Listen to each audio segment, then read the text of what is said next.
Bienvenue à toutes et à tous sur l'épisode 29 du Brab Show. On va parler du Supercross de Daytona, le mythique Supercross de Daytona. On va parler du mythique Chase Sexton et on va parler de ce Cooper Webb qui continue d'accroître son avance, de Ken Roczen qui est, il me semble, notre 6e vainqueur de la catégorie 450. On va parler du 4e drapeau rouge en 3 courses sur la catégorie 250 côte Est. Et on parlera un petit peu aussi de l'ouverture du championnat du monde de motocross qui a eu lieu ce week-end en Argentine. Tu as suivi un petit peu ce qui s'est passé en Argentine, Mister Brad? Et que les premières manches là. Pas le temps de regarder les deuxièmes. T'as regardé les premières manches en entier quand même? Ouais. Ah, tu t'es pas contenté du highlight Non. là pour Non. l'ouverture. C'est beau, c'est beau. On remercie évidemment MGT Design d'être avec nous. Pour toutes vos demandes de kit déco 200% perso, c'est @mgtdesign-mx. Et si vous avez, comme je le dis à chaque fois, rêvé un jour, vous dormiez et là, dans vos rêves, vous roulez avec une tenue unique, la tenue que vous avez inventée. C'est possible avec MGT Design Racewear et c'est pareil, vous pouvez commander sur leur compte Instagram @mgtdesign-racewear, c'est-à-dire en les contactant en message privé. Mais maintenant, vous pouvez aussi gagner une tenue MGT Design Racewear 200% perso en jouant avec le Brave Show. Comment c'est possible? Je vous dis ça tout de suite. Il vous suffit, ça va être un petit jeu concours tirage au sort pronostic. Alors, il faut pronostiquer le champion 450 Supercross, 250 côte ouest et 250 côte est dans les commentaires de la vidéo. Et je tirerai un épisode au sort à la fin du championnat Supercross. Et dans les commentaires de cet épisode, je tirerai au sort tous ceux qui ont eu le bon pronostic. Enfin, une personne parmi tous ceux qui ont eu le bon pronostic. Donc, il va falloir commenter là pour l'épisode 29. Mais si vous voulez accroître vos chances, il va falloir commenter aussi pour l'épisode 30, l'épisode 31, jusqu'à ce qu'on soit à Salt Lake City pour la dernière épreuve du Supercross. Vous pouvez faire plusieurs commentaires si le pronostic que vous faites est différent. Quoique non. En fait, vous avez le droit de changer de pronostic d'une vidéo à l'autre, mais un seul pronostic par vidéo. Ce sera parce que sinon on va avoir à chaque fois un seul qui change. Non, non, c'est bon, c'est bon. Donc voilà, vous avez maintenant, allez-y, likez la vidéo, commentez, abonnez-vous pour ne pas rater les prochaines vidéos et pouvoir à nouveau tenter de participer et de gagner la tenue MGT Design Racewear. Et en attendant, vous pouvez aller voir sur sur leur compte Instagram les modèles qui sont déjà disponibles. Mais sachez que vous pouvez aussi partir d'une tenue toute blanche et vous inventez tout. Vous inventez les logos, le design, la couleur et bien sûr, il y a leur top designer qui vous accompagnera dans vos demandes, mais vous pouvez vraiment faire la tenue dont vous rêvez. Nous, on va commencer tout de suite. Qu'est-ce qui se passe avec Chase Sexton? Il a pris un volume, c'est tout. Non, il n'a pas pris un volume, c'est tout. Il a foutu la 4e course en l'air en 4 courses, quoi. Bon, c'était la Heat Race cette fois. Et il a l'air de s'être fait un petit peu mal quand même, parce que ça revenait bien en finale. Et après un départ timide, et en même temps, il ne pouvait probablement pas faire grand-chose avec la place qu'il avait sur la grille, il revenait fort. Et puis ensuite, une fois qu'il a fait une petite erreur derrière Cooper Webb, j'ai l'impression que là, il a ressenti peut-être toute la douleur. Il avait l'air de se plaindre un peu de l'avant-bras, du poignet, de la main gauche quand il s'est relevé. Et donc peut-être que c'était un peu endolori et qu'il a ressenti ça en fin de manche. Mais ouais, t'es pas inquiet pour sa santé, que ce soit physique ou mentale, après cette énième chute? Bah, physique, je me dis que s'il est reparti comme ça là en finale, et puis effectivement il revenait sur Webb, qui était à fond pour aller gagner. Donc je pense que là je pense qu'il y a rien de grave, tu vois, physiquement et que Grave, pas forcément, mais Stewart, il a fait podium avec un scaphoïde cassé en 2010. ouais. Ouais, beh, écoute, je sais pas trop, point de vue, santé physique, où ça peut en être. Heu Mental, je sais pas non plus. Je sais pas où est-ce qu'il en est là, parce qu'encore une fois, enfin moi je trouve que, si justement il est un peu dans la douleur et qu'il y a rien physiquement, ça reste encourageant de revenir encore une fois sur Webb. Donc une nouvelle fois, c'est des points concédés, mais bah, il voit enfin, tu vois, je reste un peu sur la même dynamique que le podcast précédent. Il voit qu'il est plus rapide et qu'il est meilleur. Là, il concède encore des points, donc voilà, il va falloir faire attention. Peut-être, essayer de réussir à rouler, à 95 et pas à 105, pour éviter de se mettre, des volumes qui le mettent en difficulté. Maintenant, je voudrais reparler aussi du repêchage. Tu l'as regardé le repêchage, du coup? Ouais. T'as vu son Ouais. guidon? Non. Et ben dans les 2 derniers tours du repêchage, son guidon, il était desserré.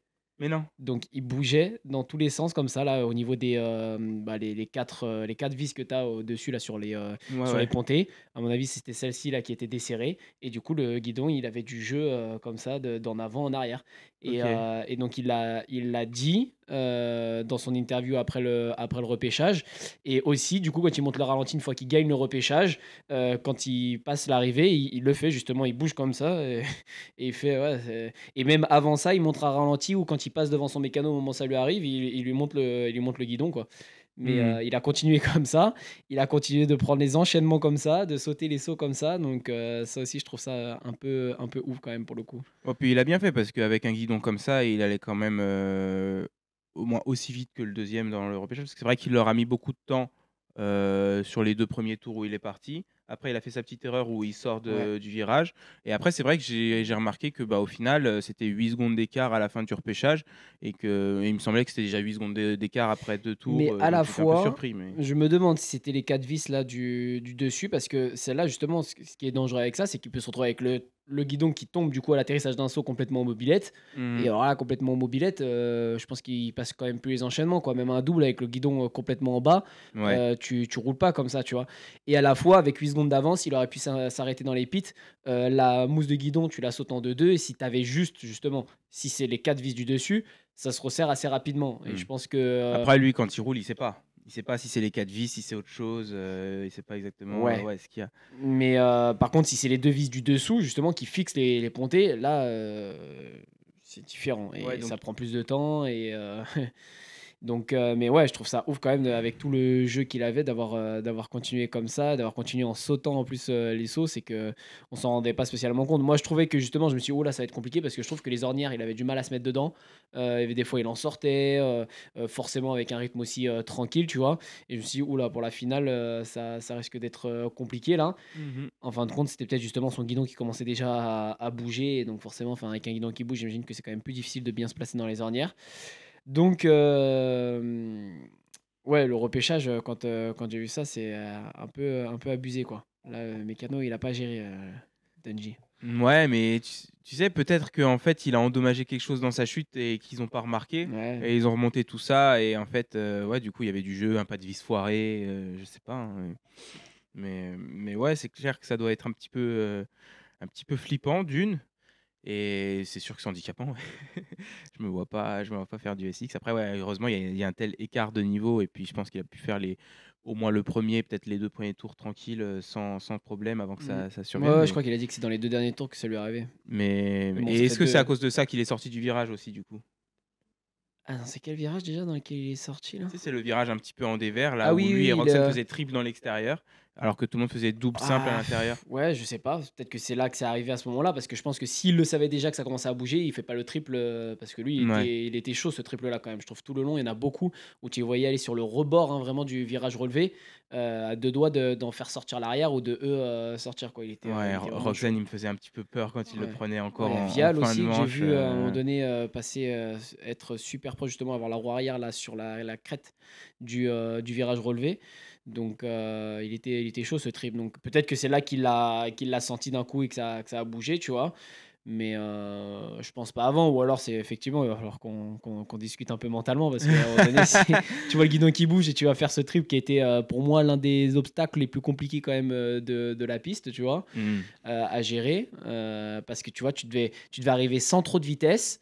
Alors forcément, tu venais d'une ligne droite, donc tu bombardes parce que c'est une ligne droite, mais à la fois, il fallait ralentir avant pour remettre gaz Mmh. dans le creux pour pouvoir aller suffisamment haut parce que tu avais un petit appel, donc il fallait pas que ça fasse, bam bam, que ça te fasse rebondir et puis surtout que tu puisses aller suffisamment haut pour atterrir derrière la réception Mmh. du triple quoi et faire ton virage qui arrivait tout de suite après aussi quoi. Fallait pas Mmh. être un peu court, Et fallait être d'ailleurs, parfait. ils sautaient vraiment sur la gauche et en fait, dès qu'ils atterrissaient, c'était virage, en fait. Donc ouais, Mmh. tu pouvais pas être un peu court, tu pouvais pas être un peu long et au final, ouais, pour freiner, ils pouvaient Mmh.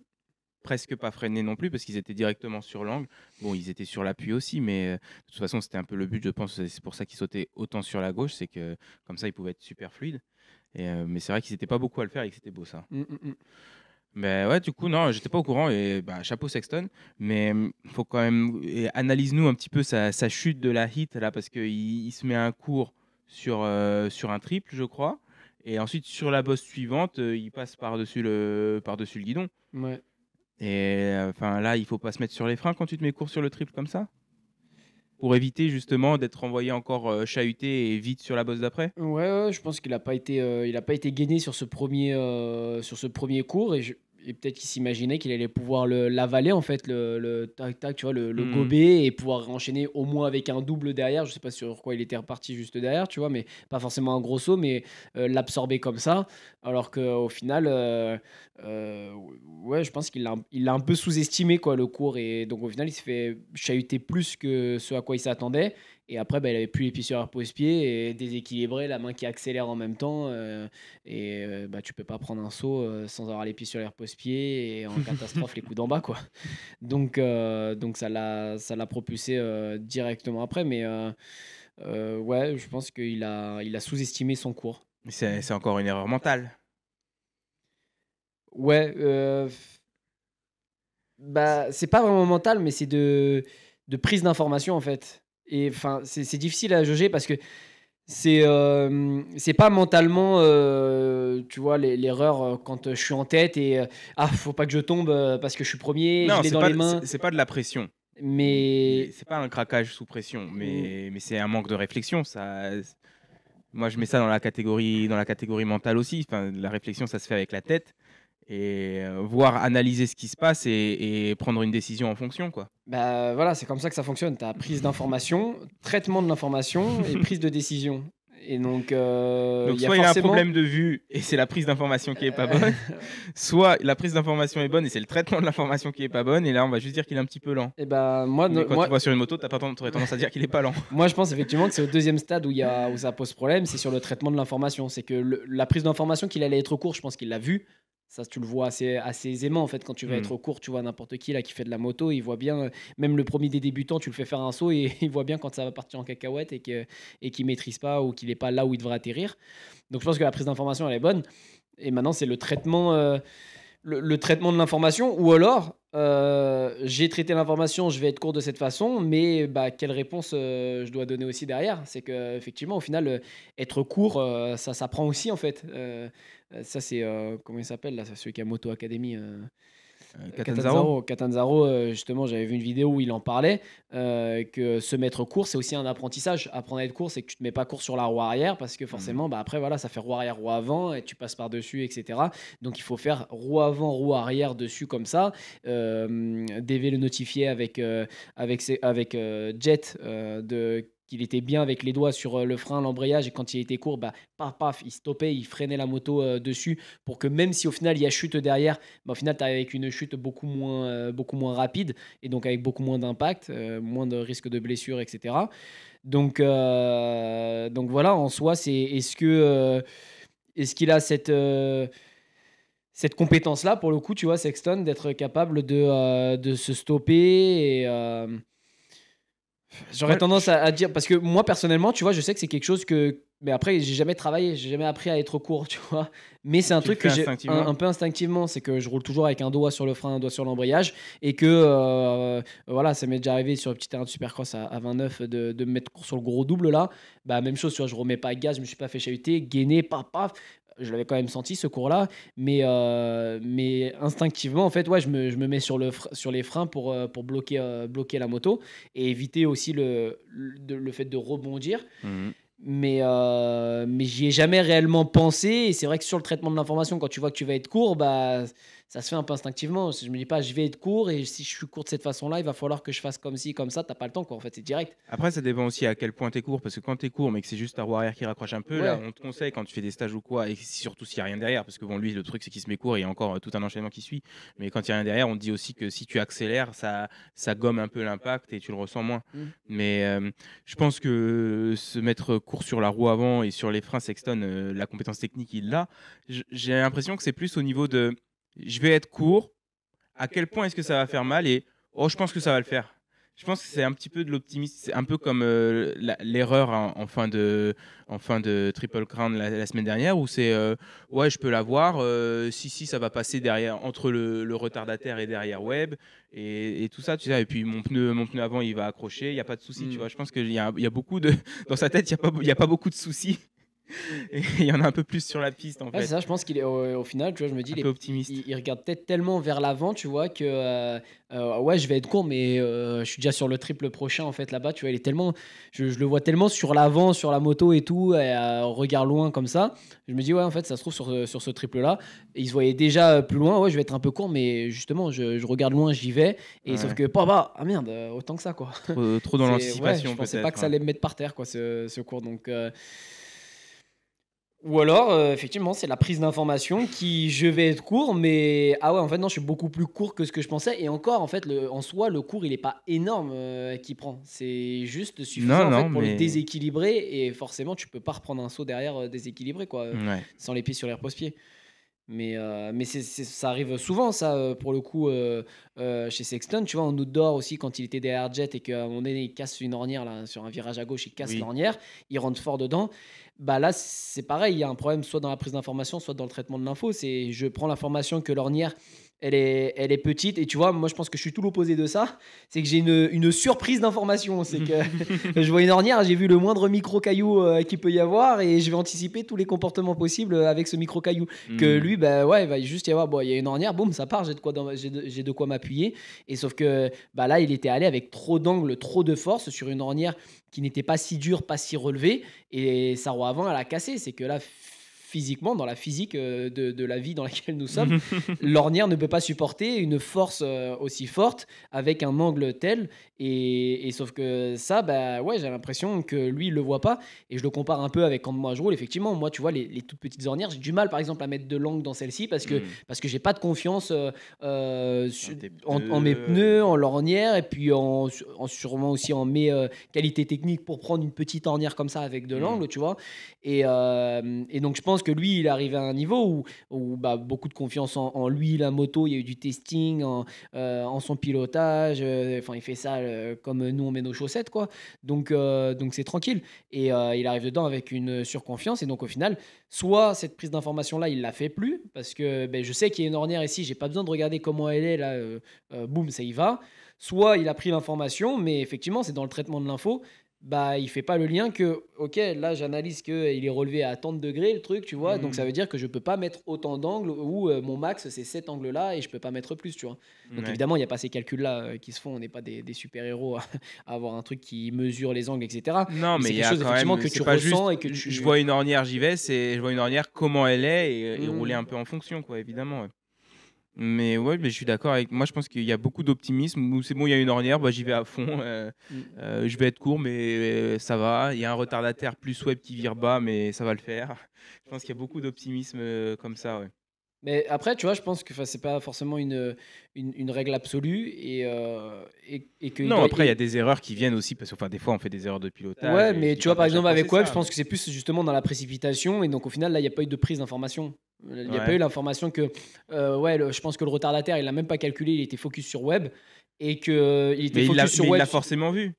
Il Ben, a deux yeux, il tu est dis là, qu'il mais regarde il l'a loin pas pris devant. en considération, en fait. Oui, mais donc c'est encore dans le traitement de l'information que le problème se pose. Euh, Tu le vois, mais tu ne prêtes pas attention. bah, ça dépend, tu vois. Là, il faudrait faire un test. Hop, arrêt sur image. Qu'est-ce que t'as vu là? Et tu vois, Web devant là, il vire quoi? Ouais, mais t'as vu, t'as aussi un retardataire sur le côté. Ouais, effectivement, mais bon, ça, enfin, tu vois, ouais, enfin, il y a une limite quand même entre est-ce que c'est la prise d'information ou le traitement de l'information? Est-ce que c'est ouais, j'ai bien vu le retardataire et dans mon traitement de l'information, il y a aucun problème qu'il soit là ou pas là, ça me change absolument rien?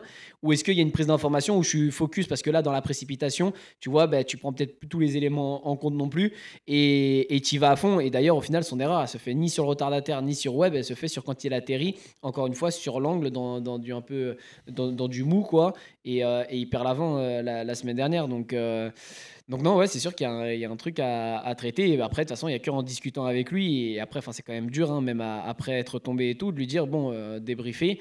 Alors, qu'est-ce qui s'est passé? Déjà, est-ce que quand tu étais sur le triple à ce moment-là, reprendre la vidéo, est-ce que là, tu as vu qu'il y avait un retardataire? Est-ce que tu as vu que Web virait court? Qu'est-ce que tu as vu déjà? Tu as vu tout ça, ok. Et ensuite, quand tu as vu tout ça, comment tu as réagi? Quelle décision tu as prise? Parce que si ça se trouve, j'ai Ouais, ouais, je voulais gagner. ouais, voilà, j'ai pas pris de décision, je revenais là, tu vois? Et comme Webb le dit, tu dois mettre en place, une stratégie de course aussi, tu vois? Hmm. Et quand il était derrière Webb, je pense qu'il revenait fort et il y avait pas spécialement de stratégie.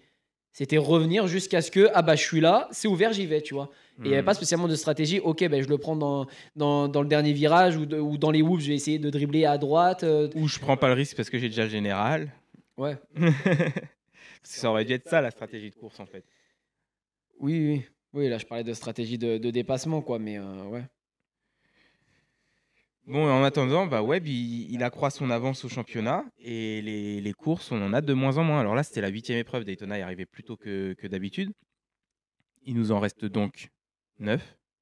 On est quand même à la, enfin, ouais, à la mi-course la semaine prochaine. On sera à la moitié du championnat. Mmh. Donc, toi, ça va. Allez, le pourcentage de chance que Sexton il soit champion à la fin de l'année, là. 75. 75, ok. Moi, je me méfie quand même du Webb.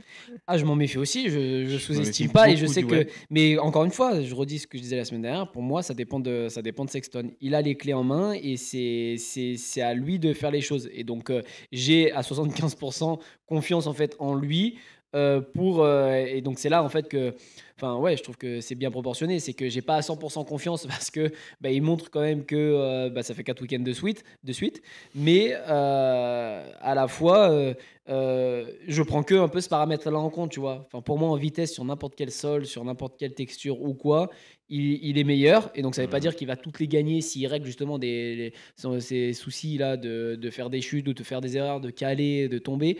Ça veut pas dire que s'il règle ça, forcément, il gagnera à chaque fois. Enfin, on l'a vu face à Thomas, justement, il l'avait dit, c'était le Triple Crown aussi, où il a dit, voilà, Thomas qui il m'a doublé et je savais qu'il aurait fallu que je force et que je roule au-dessus de mes pompes pour aller le chercher. Donc, j'ai assuré derrière lui et je suis resté à ma place. Il y aura sûrement des courses comme ça, tu vois, où tu le verras Bah, pas forcément être le meilleur. Mais sans Thomas Jet, je vois pas trop de courses où ça peut être le cas. Peut-être Roxen sur une piste où il est vraiment à l'aise, il peut être meilleur, et moi non plus, mais mais bon, en je vois pas vitesse, Webb, je 100% des pense pas courses non quoi. plus, 100% des terrains, des textures et des jours où peut-être voilà, il y a un jour peut-être il sera Mhm. malade, enfin bon, il y Ouais. a plein de paramètres qui rentrent en compte où tu te dis bon, il sera pas à toutes les courses au-dessus de lui, mais pour moi, il a les clés en main et c'est à lui de travailler uniquement sur lui-même et je trouve que il est dans une meilleure position que Webb, comme je disais encore une fois la semaine dernière, où Webb, ça dépend pas que de lui. Webb, il met tout bout à bout comme il peut le faire. Sauf que Mhm. si Sexton met tout bout à bout, il pourra rien faire de plus, tu vois, pour contrer Sexton. Que En fait, Sexton, c'est pour Sexton qui a contrer son Webb, destin entre les mains, quoi. voilà. Ouais, c'est ce que je disais déjà la semaine dernière et pour moi, je suis toujours là-dedans. Donc je trouve que c'est une position qui est quand même meilleure. Après, à condition. Après, voilà, je pense qu'aussi Sexton, c'est pareil, il est entouré et tout. Donc c'est pour ça aussi que je suis un peu confiant. C'est que le gars, il se retrouve pas tout seul face à ses problèmes. C'est qu'à un moment donné, travailler mentalement, ils ont des préparateurs mentaux, ils ont tout ce qu'il faut, quoi, tu vois, pour performer, être dans de bonnes conditions et avoir les mecs justement qui lui disent ce qu'il doit entendre, tout ça quoi. Donc, et lui, je pense qu'il a suffisamment quand même confiance en lui, en la moto, etc. Sur ce point-là. Et donc, on a juste à travailler sur le fait que, ok, bah, situation de course où je suis deuxième, pareil, derrière je sais pas, Anderson qui est loin au championnat. Bah, si je vois que c'est sketchy, que c'est chaud, bah, je vais pas tenter le tout pour aller gagner. Je me contente de la deuxième place parce que, big picture, je marque des points sur Web et c'est ça le principal pour aller gagner le championnat. Et voilà, revoir l'objectif. L'objectif, c'est le championnat, le long terme. Donc, ça veut dire que à partir de maintenant, on est à la mi-saison, chaque point compte.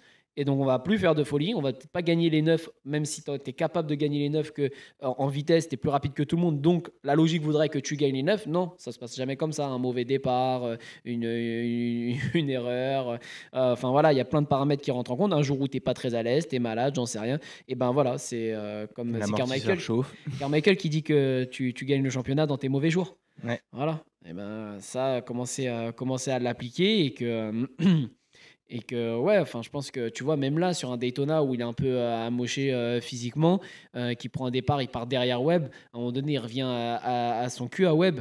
Là, tu te dis, regarde, quoi, c'est sous tes yeux, t'as pas de pression à te mettre et chaque point que tu vas mettre sur lui, bah, c'est très bien. Et dis-toi en plus qu'il y aura des jours où tu seras même pas en galère à te dire, bon, bah, je vais me contenter de deuxième. Il y a des jours où tu vas exceller et tu vas gagner. Donc, ouais, je pense revoir juste ça avec lui, quoi. Et En finale, j'ai trouvé que dès qu'il s'est retrouvé dans la roue de Webb, il a roulé un peu différemment Sexton. Mais après, peut-être que c'était juste la douleur qui le rattrapait. je Ou sais pas, j'en parce sais qu'on l'a rien, pas mais... beaucoup vu, je trouve, à l'écran, Sexton. Bah, un peu ici et là, mais tu voyais que ça revenait bien et tout. Et je sais pas, j'ai eu l'impression que derrière Webb, il voulait genre faire vraiment un dépassement. Qu'il voulait pas juste passer comme s'il n'était pas là, tu vois. Qu'il voulait peut-être lui mettre un extérieur, le démoraliser un peu, tu vois. J'ai l'impression qu'il cherchait un peu, pas quelque chose d'agressif forcément, mais ouais, j'ai trouvé que qu'il roulait pas forcément pareil que même juste le ou les deux tours avant quand il doublait Plessinger et Justin Cooper et qu'il était encore à 3 secondes de Webb, quoi. Mm. Puis après, il fait une petite erreur derrière, et puis là, c'était un peu la fin de sa finale. Ouais. Bon, et Ken Roczen, du coup, notre 6e vainqueur de finale cette année, lui, le championnat, il est maintenant 16 points derrière Webb. C'est possible ou tu crois pas trop? Moi, je pense que c'est possible parce que tu lui enlèves sa chute là où il casse la chaîne. Ouais. Il est pas 16 points derrière, hein. C'est que là, il en a concédé combien à Webb Bah, c'est ce jour-là? ce qu'il disait à la télé, c'est qu'il serait peut-être à nouveau en tête du championnat, là. Pas forcément de beaucoup, Bah ouais, mais c'est parce vrai qu'il que en a ouais. concédé combien? Il a fini combien Webb ce jour-là? Il a fini sur le podium, Webb, il me semble, deuxième derrière Stewart. Ouais, deuxième. Et il a fini quoi? 17 peut-être? Non, ça c'était Tomac 17. Ouais, c'était Tomac 17, donc Roczen, c'était au moins 18. Ouais. Je sais plus combien il y a d'écart de points là, entre le deuxième Parce et. que je crois Il y a quand ouais, même 20 points, Tomac, non? je crois que Tomac c'était le dernier à finir la course. Parce que 18, tu marques pas 2 points et 20e et deuxième 22. Alors deuxième c'est 22 points et 18, ouais 18 tu marques peut-être 2 points, ouais. Ah, donc tu vois, il y a 20 points, donc il serait devant avec 4 points. Ou 3 peut-être, parce que je crois que 20e tu marques quand même un point. Enfin, il serait devant avec 4 points. Attention, Webb, il l'avait dépassé à ce moment-là, donc peut-être pas, mais enfin, en tout cas, ouais, il sera peut-être juste derrière ou juste devant, quoi, si ça lui était pas arrivé, parce qu'il était quand même en bonne position aussi. Il était derrière Webb, justement, il s'était fait doubler, mais il restait derrière lui et tout. Je suis pas sûr qu'il serait allé le reprendre, Webb, ce jour-là, mais au moins, il aurait fini juste derrière. Il n'aurait pas concédé 20 points, il en aurait concédé peut-être 2, quoi. Mais d'ailleurs, ça y est, en fait, Ken l'a fait. Il était premier, enfin il a doublé Putain, Webb. quand Webb Webb était- était derrière et il a tenu. Tu viens de me Il a rappeler un tenu. truc que je voulais dire justement pendant le podcast. Quand j'ai vu Roxane premier et que Webb était deuxième, et qu'il était passé deuxième, Webb, je me suis dit, je suis à 2 doigts d'aller sur Facebook me faire spoiler pour regarder la finale. J'ai même pas envie de voir ça.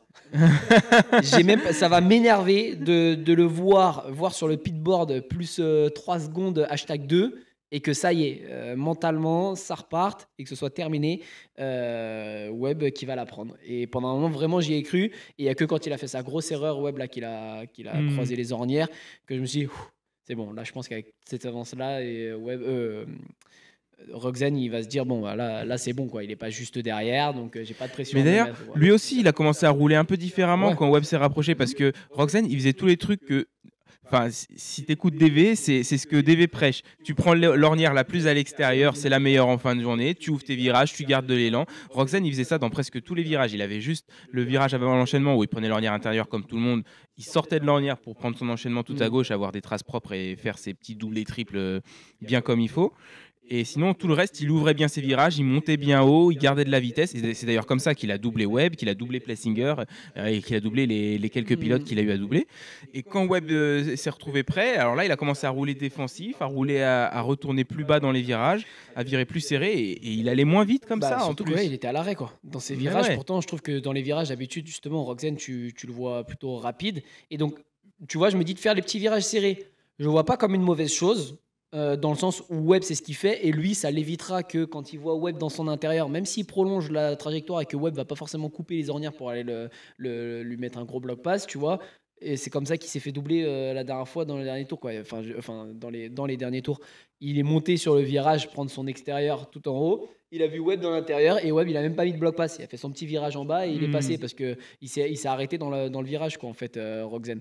Donc je vois pas spécialement d'inconvénient à faire ces petits virages-là parce qu'effectivement, Je vois pas un Webb aller chercher lui, du coup, tout à l'extérieur en haut, pleine vitesse et le doubler par l'extérieur, par exemple, Webb, tu Oui, vois, mais si, Roxane. justement, tu sais quoi, il reste dans les intérieurs et qu'en plus, à moins que la porte soit grande ouverte, il va pas aller te faire un bloc pass de gros port. Enfin, il va te faire un bloc pass, il peut te le faire propre, mais il va pas venir te percuter la jambe avec sa roue avant, quoi. Il va Mm. pas être kamikaze. Donc toi, tu prends ton virage à l'extérieur, tout en haut, le plus vite possible, et au final, tu l'enrhumeras, Webb.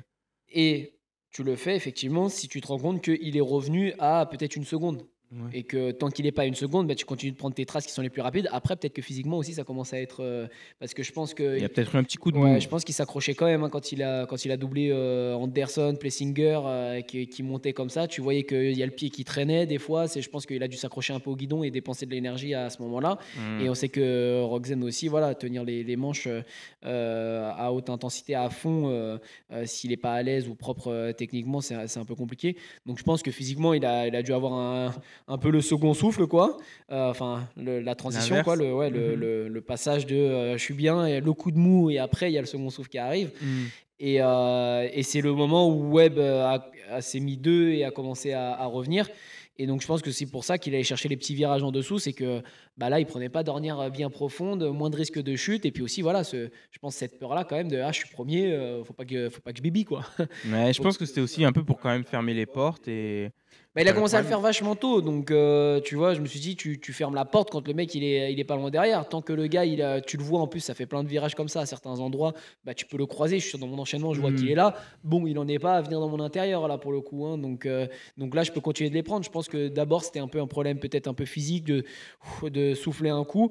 Et peut-être se rendre compte aussi que Webb revenait un peu et se dire ah bah faut peut-être que je change quelques trajectoires. Hmm.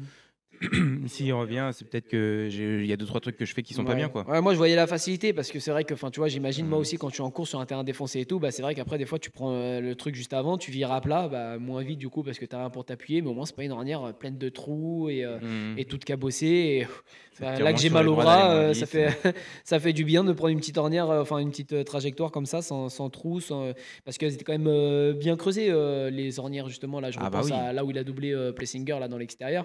Elle était bien profonde, celle-là. Donc, pas évident, mais ouais, les petits virages, pourquoi pas, mais déjà, on va quand même un peu plus vite, parce que là, tu étais vraiment lent en prenant les petits virages en dessous, et commence à le faire, s'il n'y a pas de problème physique, évidemment, quand si Webb se retrouve à moins d'une seconde et qu'il a la possibilité de sauter dans l'intérieur et venir. Et après, de toute façon, en vrai, même ces petits virages-là, je me dis, Webb, il faut rentrer vraiment serré dans l'intérieur, quoi. Et encore, Webb, il serait capable de rentrer à l'extérieur et d'aller couper et de passer à ras de la botte de paille dans l'intérieur, quoi, pour venir mettre un petit bloc passe en bas du virage au final. Tu vois, t'as même pas besoin de monter très haut pour que Webb vienne te bloc passer. Je voulais juste revenir vite fait à Sexton. Si la semaine prochaine à Indianapolis il fout encore la course en l'air, tu commences à paniquer ou ça va toujours? Il a combien de points là derrière? 10 points. Ouais, ça dépend un peu des points. C'est vrai que s'il met encore la cabane sur le chien la semaine prochaine et qu'il se retrouve à 15 points, ça commence à faire un écart qui devient assez conséquent sur des courses qui diminuent, le nombre de courses qui diminue de plus en plus. Donc forcément, mon 75%, il diminuera un petit peu de confiance en lui pour la victoire au championnat. Mais Et du coup, dans ton 75%, tu donnes donc il reste 25%, tu donnes les 25 à Webb ou t'en donnes un petit peu bah, à c'est vrai Ken? qu'en fait, là, je pensais que Webb Sexton. Après, ouais, ça me ferait chier de donner que 5% quand même À à Roxane? Roxen. Et en même temps? Mais à la fois, voilà, Hmm. Je pense quand même que ça va être court pourtant, mais c'est dur encore une fois parce que j'aimerais beaucoup, hein, tu vois, je me dis justement si Ouais. c'est pas Sexton, j'aimerais trop que ce soit un Roxen. Et puis en vrai, j'ai limite presque que je préférerais que ce soit Roxen parce qu'on sait quand même qu'il est plus dans. Enfin, il Ce ne va pas serait lui plus rester autant beau et ouais. d'années qu'un Sexton et qu'au moins, voilà, tu te dis, il a tellement fait de choses dans sa carrière que achever ça et si tard en plus, et ce serait ouf, quoi, tu vois. Ouais. Comme un Fèvre avant qu'on passe en MXGP, Fèvre qui regagnerait peut-être cette année, tu vois, c'est plus Ah, de j'aimerais bien. 10 ans après. Mais 2015, 10 ans c'était après, ouais. 10 ans après regagner. Tu te rends compte qu'en 2015, si on me dit bah, tu regagneras dans 10 ans, genre 10 ans, c'est énorme. Là, tu me dis ça, tu regagneras une course dans 10 ans. Quoi? 10 ans, c'est énorme. C'est énorme. Ouais, et puis Roxane, c'est le pilote avec le plus de victoires de finale sans avoir un titre. Avant lui, c'était Bradshaw. Et c'est depuis quelques courses gagnées maintenant, c'est Roxane. Pendant longtemps, Ok. c'était Tomac aussi. Tomac qui a mis Ouais. longtemps à gagner son premier titre SX. Mais donc ouais, ce serait bien de voir Roxane gagner un titre et puis rendre un petit peu son triste record à Damon Bradshaw, quoi. C'est sûr que c'est pas le record qu'un pilote veut, avoir gagné autant de courses et pas de titre, mais Non. bon, ouais, c'est vrai que moi aussi j'aimerais bien en vrai, maintenant que tant que Tomac était en piste, je voulais voir Tomac en mettre un dernier, une dernière étoile sur le maillot avant de partir à la retraite. Mais bon, maintenant qu'il s'est fait mal, il a intérêt à revenir en 2026, le Tomac. Et en attendant, ouais, Sexton. Après, ce qui me ferait chier, c'est qu'il gagne avec une Suzuki qui a un kick, quoi. Parce que, comme disait Kiefer sur le Phoenix Show, c'est peut-être le pire truc qui puisse arriver à Suzuki. Parce qu'ils vont dire, bah, c'est bon, je vois pas pourquoi on développerait la moto. Regarde, notre moto de 2018, elle gagne le titre SX. Ouais, après, enfin, je veux dire, je sais pas, parce que je pense que Suzuki, c'est une question de moyens, qui développent pas leur moto, parce que tu vois, enfin, je veux dire, regarde la Honda. Ils ont un grand chelem avec Jet en outdoor. La moto, il la change et au final, il se met un volume et il dit, bah ouais, ça fonctionne plus comme la 2024, donc on va essayer de repartir sur la base de la 2024 pour retrouver mes sensations et la façon dont j'ai l'habitude de piloter, etc.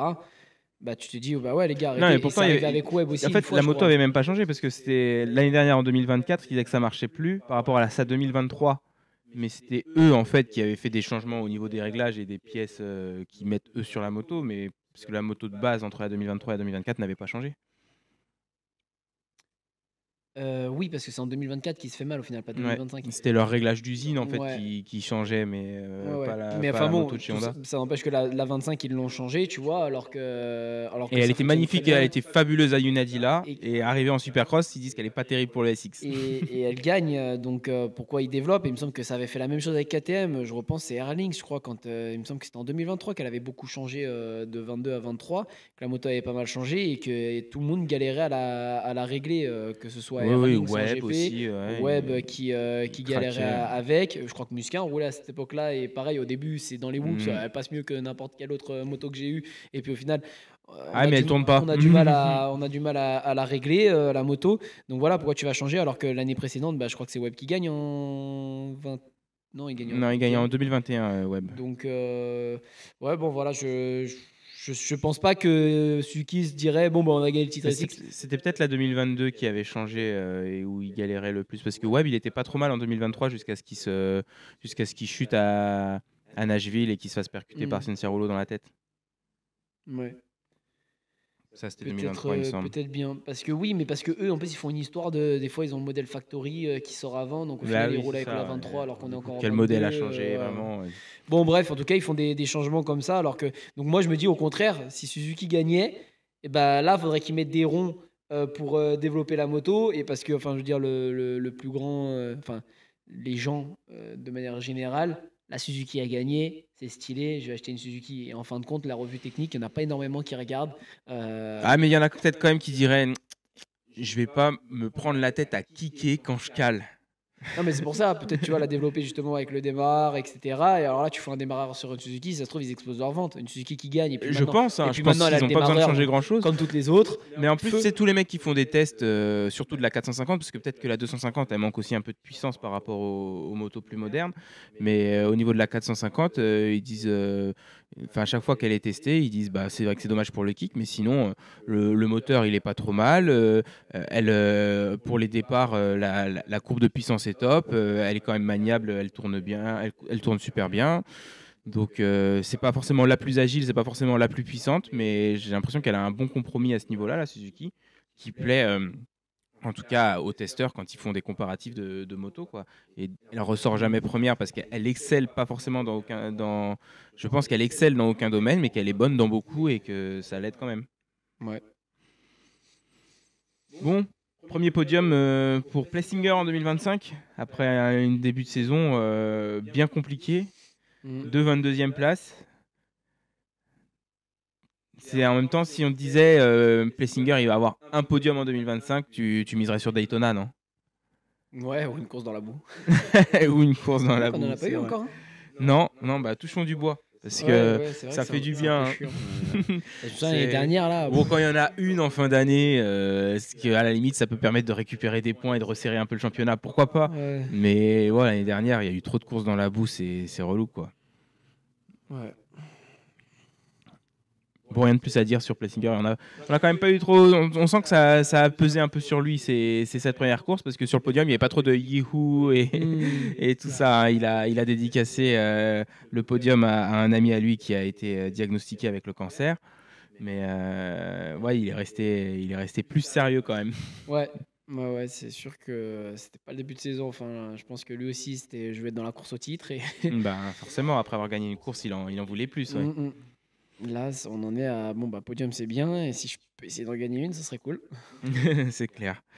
Bon, on va parler un petit peu de. Bon, ça va pas être le moment le plus valorisant pour moi, mais de mon pronostic de la semaine dernière pour Daytona, parce que Dylan n'a pas fait podium.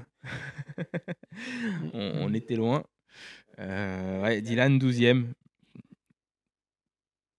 Ouais. Bon, il a dit au press deck qu'il n'était pas encore complètement remis de sa chute à l'entraînement d'avant, qu'il avait encore mal au pec, omoplate, tout ça, qu'il allait falloir serrer les dents.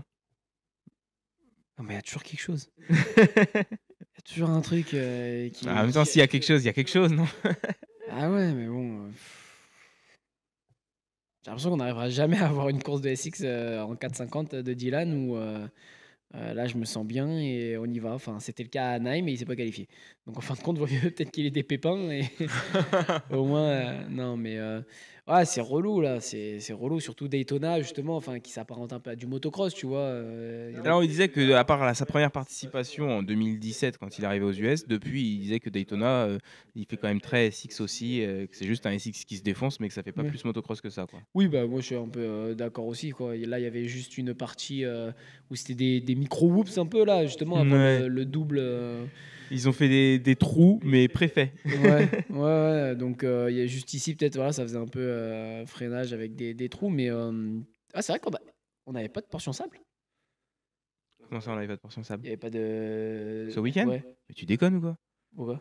Ben, après l'enchaînement dans le fond, là, donc ils prennent les hoops, ils font l'enchaînement, qui se terminait un peu par un Ah petit oui, dôme, purée, et là, si, tu avais une ouais, double oui, trajectoire mais en au final, sable, oui, gauche-droite. ouais, mais tu vois, parce que je me rappelle même dans les jeux vidéo là, il y a un Daytona où carrément tu prends un virage, bah, c'est celle où je crois où Roxane avait dit ouais s'il veut jouer, on va jouer, je sais pas trop quoi, non, c'est pas c'était Ouais, il y a moyen. où là tu faisais toute une ligne, virage en sable aussi Et tu revenais en sur le plus, pont ensuite. voilà, et je me souviens que le virage en sable, c'était Mais d'ailleurs, Hunter Lawrence, il avait éclaté Justin Cooper, je crois, dedans. Hein.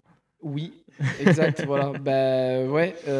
Donc c'est vrai que là, je trouve qu'en fait, vu qu'ils arrivent avec de l'élan, ils prenaient ça sur l'arrière, ça a pas trop dérangé quoi. Enfin, j'ai l'impression elle était assez soft, on va dire, comparé à ce qu'ils ont pu avoir. J'ai l'impression que quand tu mets pas de virage en sable, c'est quand même plus simple pour les pilotes. Alors on a quand même vu Ouais. des petites erreurs Puis dedans. ça a dérangé le pilote de SMX Next, mais dont je n'ai plus le nom, mais il y en a un qui a atterri un peu entre les deux trajectoires, puis qui a planté l'avant. Oh, Et... ah oui. Bon, rien de méchant, il s'est relevé, mais lui, je peux te dire que le sable, il va s'en souvenir. Ouais, mais tu vois, là, je trouvais que par contre, Roxane avait une belle vitesse hein, dans le sable là sur sa Ouais. partie à l'extérieur, tout sur l'arrière justement, il avalait tout et ça allait très vite. Mais ouais, c'est vrai que du coup, elle m'a moins marqué cette partie sable et je trouve qu'elle a été moins dérangeante pour les pilotes aussi que ne serait-ce que la semaine précédente où tu fais une portion où tu as vraiment un virage et que, du coup, un virage presque à l'arrêt, en ressortir, il y en a beaucoup qui s'étaient plantés dedans, etc. Tu vois que là, ils arrivent avec de la vitesse et c'est relativement bien passé pour la plupart. Hein. Ouais, même si le fait qu'elle soit divisée en deux, ça a quand même permis de faire quelques dépassements. Ouais. On a Oui, vu, parce qu'il y avait une bosse supplémentaire un peu sur la gauche que Mhm. Roxane justement avalait de ouf et que on la voyait pas. Donc c'est pour ça que sa trajectoire à la base c'était pas la meilleure, celle de passer à gauche du sable. Et parce qu'il y avait cette grosse bosse qui les faisait quand même pas mal sauter les gars et du coup perdre de la vitesse comparé à la portion d'à côté. Mais sauf que ouais, Roxane il arrivait, et, il te la cabrait cette bosse et ça passait nickel. Mon Coty Choc finit 14e de la finale 450 sur une 250. Et surtout, il a dit que ouais, ma moto, je la ferai en 250. Je pense que ma moto, elle est suffisamment puissante pour me battre avec les 450. T'as vu les essais? Oui, mais j'ai pas remarqué. Enfin, si, j'ai vu ses chutes. Bah voilà. La première, enfin, je crois que c'est la première où il tombe sur l'arrière, quoi. C'est Oui, hop, bah, je me suis dit, la moto a de la puissance. effectivement, elle a des chouals, la moto là. La Yam, elle a des foiles. Ouais. Ça travaille sur le cul, quoi. Et moi aussi. Et sa cabriole après, qu'ils ont mis en replay. Où il a fait un front flip, enfin un salto avant quoi en fait, Ouais. sans la moto, mais ouais, il a atterri sur les pieds quoi. Avec le salut à la fin. Ouais, du coup. Magnifique. Improbable. Mais mine de rien, il disait qu'il voulait faire autour de la 15e place en finale face au 450 et il fait 14e. Solide, hein. Surtout que bon, c'est Koticha qui sort de son premier podium en 250 la semaine dernière, mais c'est pas non plus, c'est pas un prétendant au titre dans la catégorie 250, quelle que soit la côte. Ouais. Donc c'est vrai que et en fait c'est marrant, mais c'est le seul qui se dit rien à faire, j'ai envie de rouler à Daytona, je fais Daytona sur ma 250. Je pense que après un pilote d'usine qui voudrait le faire, je sais pas si le team laisserait, tu vois. Il est peut-être dans la pile la bonne configuration où il a une moto assez performante dans un team qui est peut-être assez cool pour le faire.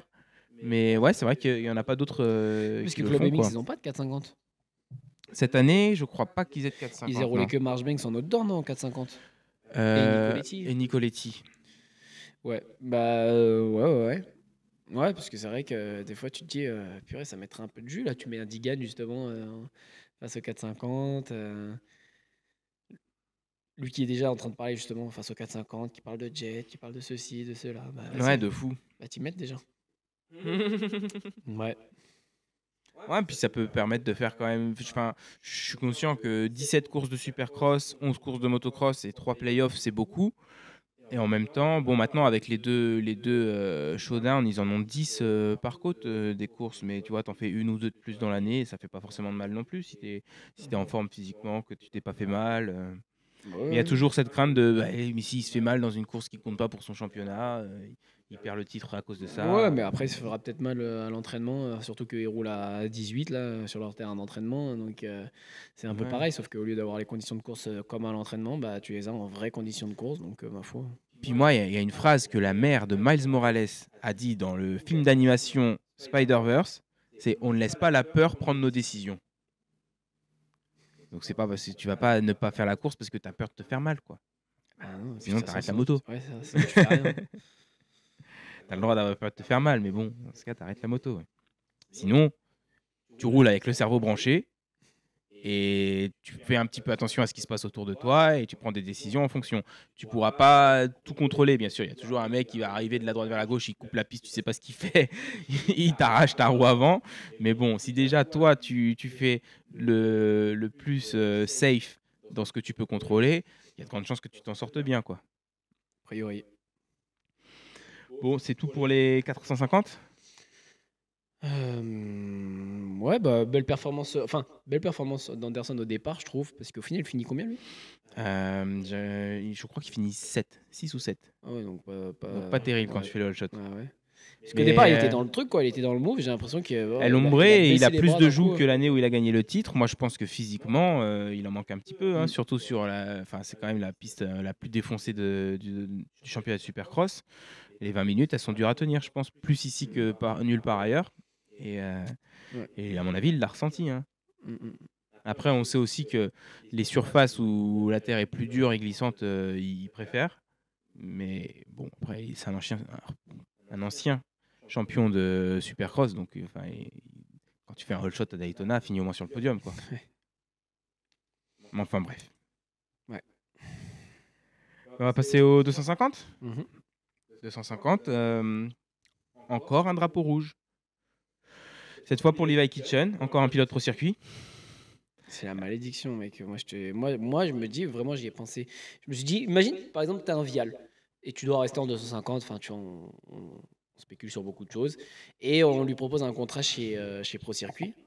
Et moi, je suis à deux doigts. Ouais, je suis pas chaud, les gars. Chaque fois, vos pilotes, ils finissent par tomber. Enfin, tu vois, genre, il y aurait de la superstition carrément, je crois. Ouais, après, tu sais que c'est que de la superstition parce que les mecs ils tombent pas à cause de leur moto. Ouais, c'est quand même dingue que c'est sans arrêt sur les pilotes Pro Circuit que ça tombe. Mais après, peut-être que c'est aussi Pro Circuit et Mitch Payton en fait qui aiment ce type de pilote qui donne 110%. Mais qui parfois se retrouve. Ouais, enfin, tu vois, Kitchen, c'est pas trop. Kitchen pour le coup, non, mais après, même un pilote solide va se faire mal de temps en temps. Amaker non plus, pareil, je crois que c'est l'année dernière qu'il a été blessé une bonne partie de la saison. Amaker, il a été blessé une grande partie de sa carrière amateur. Et il a été blessé l'année dernière. Et Et je crois l'année d'avant aussi, il s'est fait mal. Ouais, jusque-là, je crois que toutes les saisons qu'il a fait, même en pro, il a eu une petite blessure à un moment Toi, tu donné, te quoi. dis que le mec, s'il se blessait pas, ça pourrait être le nouveau Jet. Hein. Ben oui, mais il était pressenti comme ça, hein. C'était censé être le nouveau Sancerolo Ouais. quand il était amateur. Mais déjà, son passage en pro a été retardé de 2 ou 3 ans à cause de blessures à répétition. Ah, tu vois, je savais même pas. Moi, j'avais pas entendu parler avant de lui. Et, euh, et je savais pas qu'il avait passé autant de temps sur la touche. Mais lui, bon, Faulkner aussi, hein, on avait l'habitude avant ça. Marchbanks, pas spécialement, il en a quand même raté une cette année là déjà, parce qu'il s'était Hmm. fait mal. Masterpool, Au Masterpool, on savait que le Supercross ce serait compliqué aussi. d'accord, mais bon, quand il a fait du Supercross en 450, Oula, il s'énerve. non mais quand il a fait du Supercross en 450, il s'est pas blessé. Hein, et il était en 450 avec les gros bras, avec une moto préparée par Tonton. Donc voilà, et là il monte sur une pro circuit, un court, un long, une cabane. Ouais, mais parce que tu vois, quand il roulait en 450, il espérait juste se qualifier en finale. Et quand il Mais là, était c'est pareil. qualifié, il enroulait. On lui a posé Là, la question. On lui là a il dit est pour- Oui, l'objectif, mais c'est le titre d'or. Là, je viens là pour prendre des heures de roulage en supercross, prendre de l'expérience. Il n'y a pas spécialement d'objectif. Bah, voilà. ouais, moi je pense que là, il était, je sais pas, à 7 ou 8, quelque part par là. Et il avait Quand, moyen d'aller chercher devant. quand Et t'as il a carrément Mitch poussé, Payton, quoi. justement, qui est de cet avis-là, parce que je pense qu'il l'a pris pour ça aussi, pour Ouais. viser des choses en outdoor. Et la preuve, hein, c'est que t'as raté la première, on te fout sur la deuxième, tu fais même pas le championnat complet, quoi. Enfin, je trouve ça très moyen d'avoir fait ça. Je trouve ça pas top. Bon, de toute façon, tu savais que c'était pas un prétendant au Ouais, mais titre, même, Masterpool. oh, c'est sa saison quand même. Enfin, moi, enfin, tu vois, je suis pas un prétendant au titre, mais même si je peux viser une cinquième place, par exemple, tu vois, je le fais en fait. Et c'est quand même cinquième d'un championnat US, donc ça veut pas rien dire, tu vois. Que Ouais. là, bah non, même ça, en fait, ça se trouve, c'est ah bah si j'en avais pas manqué une, bah ouais, j'aurais peut-être pu faire 5 ou me rapprocher d'un podium final parce qu'il y en a d'autres qui se sont Après, blessés. il est pas signé que pour cette année, je crois, Masterpool. Donc, s'il a pas un résultat sur le championnat, mais qui prend de Ah, l'expérience, il s'en mais fiche, s'il tu meurt vois. demain, il en aura fait qu'un de championnat de Supercross. Non, Quelle horreur. mais non, mais quelle horreur. Mais on sait pas de. Enfin, ouais, non, moi j'ai du mal avec ça, tu vois. Moi, ça me ferait chier qu'on m'envoie comme ça, même si cette année-là, j'ai besoin d'apprendre, etc. Ça me ferait chier de pas toutes les faire. Alors que c'était prévu que je les fasse toutes, et en plus sur une autre côte, qu'on m'appelle à la dernière minute que je dois aller faire la course à la dernière minute, et qu'en plus, du coup, ben, j'ai raté la première. C'est. Ça te Ouais, fait chier, ouais, quoi. moi ça me ferait chier. Ouais, clairement. Bon, heureusement qu'on n'est pas monétisé sur YouTube parce que ça te fait chier, quoi. Ouais. Bon, hier, j'ai regardé une vidéo de la boiserie. Laisse tomber mon copain. Il t'en sort hein, des injures. Hein, et il est monétisé, le garçon, hein, parce que sinon, on ne te ferait pas gagner à 30 gamos. Hein. Ah, il y a des pubs sur sa vidéo? Papa. Ah! Parce que s'il y a pas de pub, c'est que c'est pas monétisé par YouTube, hein. C'est vrai que celle-ci, c'est pas dit. J'en ai pas vu. Ah, tu Je vois? crois pas. Purée. Pourtant, il fait des millions de vues, le garçon. Donc, Ouais, mais après, il doit avoir peut-être quelques sponsors. ah bah, pour vendre, donner 30 voitures, oui. Bon, du coup, Kitchen, c'est clavicule cassée et quelques fractures dans le haut du dos. Il n'a pas été plus précis que ça sur sa page Instagram. Mais donc, je pense que c'est Supercross terminé. Après, si c'est juste, entre guillemets, quelques fractures dans le haut du dos qui sont pas trop mauvaises et qui se réparent dans un temps habituel, on devrait pouvoir le voir pour l'outdoor, je pense. Oui, je pense aussi. Et on espère. On espère parce qu'on aime bien Kitchen. C'est dommage, le championnat s'envole. Il a perdu 2 gros points, il est 24 points derrière, mais de toute façon, on ne le verra pas la semaine prochaine à Indianapolis pour la confrontation Est-Ouest. Ce qui a permis à notre Tom Vial de ramasser quelques points. Il est plus que 6 points derrière Anstey, qui a eu Anstey une soirée compliquée quand même. Ouais. Ouais, au départ, je pensais que c'était vraiment Vial qui avait refermé la porte sur lui fort, tu vois. Et Mhm. en fait, pas du tout. C'est lui-même, il touche les bottes de paille dans l'intérieur d'abord. Et Ouais. après, il dévisse sur la roue arrière de Vial et tout. Donc, non, l'erreur, elle était complètement sur lui au final. Et Cette fois, il a été un petit peu aidé par le drapeau rouge quand même, parce que ça a permis de ouais, resserrer les écarts ouais. à mi-course. Ouais. Et purée, je me suis dit, Vial, ouais, quand j'ai vu gagner sa qualif et tout, je me suis dit, bon, c'est peut-être Daytona qui à nouveau le relance et que, bon, Hampshire a été meilleur. Ouais. Il en manque encore un peu quand même hein, pour Vial. Tu vois, je me dis qu'un NCT, il serait parti dans les trois. Il aurait peut-être fini 3 derrière les deux quand même. Ouais, c'est ce que j'ai noté. Je pense que Vial n'est pas au niveau cette année. Et je comprends pas trop parce que. Alors, peut-être. Après, le Supercross de Paris, il n'y a pas tout le monde. Il y a Mais, que Shimoda, donc tu sais pas. Et Instagram, c'est pareil. Quand, tout seul, quand il est tout seul sur le terrain d'entraînement KTM ou à la Baker's Factory et qu'il a déjà fait 500 tours sur la même piste l'hiver et qu'il t'envoie un petit Insta banger de son meilleur tour de l'hiver, Oui, il a l'air super chaud, mais c'est vrai que là, après 3 courses, il a pas l'air au niveau des meilleurs, quoi. Ouais, mais j'ai quand même notifié que dans les whoops, c'était mieux là. En tout cas, en qualif, déjà, il Tu l'as reprenait. notifié ou tu l'as noté? Bah là, je te le notifie. C'est gentil, merci. Voilà. Que là, il Ça me reprenait. stresse, moi, les notifications. Ouais, il reprenait les whoops sans toucher la première grosse avec Ah. la roue avant, tu vois. Et que ça allait plutôt vite aussi en qualif quand les whoops avaient été refaits. Parce qu'ils se Mhm. sont quand même bien diminués au fur et à mesure de la soirée qu'ils les ont refaits, les whoops. Au départ, c'était des gros whoops costauds quand même aux essais, je trouve. Et après, ça s'est diminué au fil de la soirée. Et au départ, ouais, c'était pas mal. Il prenait bien les whoops. Mais après, ouais, il a manqué un peu partout. Après, au final, l'écart avec Hampshire, il est resté plus ou moins stable. Tu vois, il est pas non plus, il s'est pas fait larguer. Mhm. Mais il en manque un peu, quoi. Il était devant. Hampshire l'a doublé et il n'a pas réussi à remettre quelque chose ou à prendre de là où il perdait un peu de temps, peut-être. Et ouais, les écarts sont restés un peu stables. Donc, je pense qu'il y a quand même du mieux, tu vois. Mais effectivement, il en manque encore un peu quand même. Et Hampshire, mine de rien, n'est que 14 points derrière Anstie, Mm.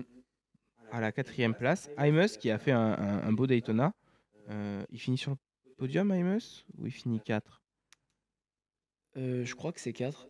4, ok. Mais Qui je a vois fini? pas C'est qui. Hamaker qui a fini 3e, c'est vrai. Donc ouais, Hymus qui finit 4 et qui fait un début de saison solide, avec peu de préparation. Je suis attaqué par un moustique, pardon. Avec peu de préparation, c'est pas mal pour Hymus. 3e du championnat. Bon, il va sûrement se faire doubler par Hampshire dans les prochaines courses, au Mm. titre, je veux dire, dans la course au titre. Mais bon, bah, c'est mondial, on a dit. Hein. Ouais, premier podium pour Hamaker en 2025. Hamaker, c'est vrai que c'est un mec, à chaque fois que je le vois rouler, je me dis.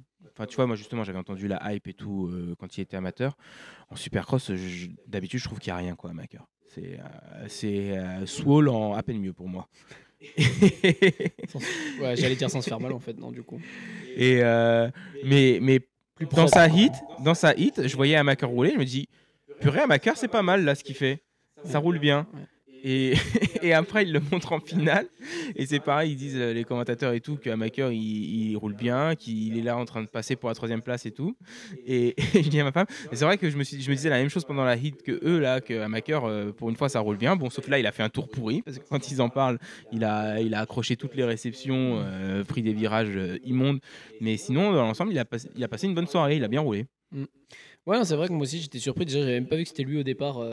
Moi, je jouais une pro circuit, je crois que je me suis pas encore fait au numéro là. Ouais, avec un 5 en plus, je pensais que c'était 50 de McAdoo Ouais, aussi. voilà. Donc je savais pas lequel c'était et effectivement après je me suis dit oh, bah, il est dans le bon rythme et tout et c'est vrai que ça roulait bien donc ouais moi j'ai pas spécialement d'attente sur lui en fait je pense un week-end tu le mets pas je le vois pas spécialement en réalité tu vois c'est pas quelqu'un derrière qui j'attends de qui je suis fan ou quoi que ce soit donc c'est vrai que j'y pense pas spécialement mais c'est vrai que là il était là et ça roulait pas mal mais après il avait fait podium à la première aussi il s'est fait mal encore lui non il a pas eu une histoire comme ça. Il a pas fait podium à la première, il a raté la deuxième et Non, ça c'était Marchbanks. je confonds peut-être avec un pilote sur l'autre côte. Ouais, Marchbanks, sur l'autre côte. Non, mais alors sur cette côte-là, attends. Marsbanks, il avait Si, fait si. podium sur la première? Marchbanks, il avait fait podium, il me semble, où il se fait reprendre par Smith, il avait fait 4. Ouais. Mais c'était quoi le Ouais, je sais podium de la plus. première là? C'était Anstie. À Tampa, c'était Anstie. Euh... Ouais, je sais même plus. Vial finit 3, il me semble. Ah, c'était peut-être Benick. Oui, Benek. Benek, effectivement, sur la YAM. Et Benek, oui, n'a pas participé à la deuxième. Mais il était là ce week-end, mais il a fini 10e, je crois. Ok. Mais du coup, sur une YAM. Ouais. Bon, en tout cas, pas mal pour un maker. Poursuivez vos efforts. Un bon bulletin. Et McAdoo n'a pas pris le départ de la finale alors qu'il était qualifié. Le Team Pro Circuit a décidé qu'il était temps d'aller réparer ses ligaments croisés. J'ai vu quand même sur son Instagram quelqu'un qui l'a tagué. Il s'est croûté a priori en qualif malgré le fait qu'il se soit qualifié. Je crois qu'il est tombé. Du coup, ça devait être en hit puisqu'il n'a pas pris le départ de la finale. Ou alors c'était Mais non, ça pouvait pas être au tour de chauffe parce que je voyais des pilotes 450 derrière la grille pendant qu'il mangeait le sol. Donc il a dû tomber en hit. J'avais entendu dire que lors de sa chute à Détroit, en plus d'avoir pris le guidon dans la tête, il s'était refait mal à son genou aussi. Donc il y a peut-être de ça. En tout cas, je pense que on reverra pas Cameron McAdoo de l'année 2025. Parce que là, on sait que des ligaments croisés, généralement, il y en a pour 4 à 6 mois. Il n'aura pas assez de points pour les playoffs. Et ouais, on est déjà au mois de. On commence le mois de mars, donc je vais compter sur mes doigts, mais mars, avril, mai, juin, juillet, août. Ouais, s'il prend vraiment 6 mois, août, pardon, la saison est finie, quoi. Il y a plus l'outdoor, ça se termine. Donc bon, dommage pour McAdoo. Il aurait peut-être dû faire l'impasse sur le Supercross et le faire réparer tout de suite pour essayer de rouler en outdoor, quoi. Mais c'est toujours une décision qui est difficile à prendre. Quand tu es touché, mais que tu peux quand même rouler, forcément, tu as envie d'essayer, quoi.